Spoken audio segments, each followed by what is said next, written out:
Mapinga ma RDC makangi basoda na yango motoba bafundami na kobotola mbongo na makasi na basali mibembo.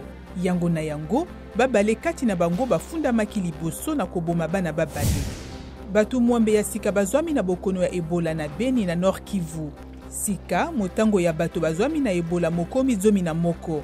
Misato bakufi mpe babale babiki.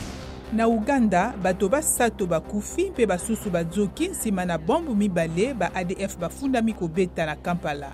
Ebetami pene bandako ya polisi kasi ba ADF nanu bandimi te ete batiaki bombi yango. Anthony Blinken, secrétaire d'État ya États-Unis, abandi mobembo na ye ya liboso na Afrique. Abandi yango na Nairobi na Kenya. Akolobela mambi matali changement climatique, bitumba na Éthiopie mpe na Soudan.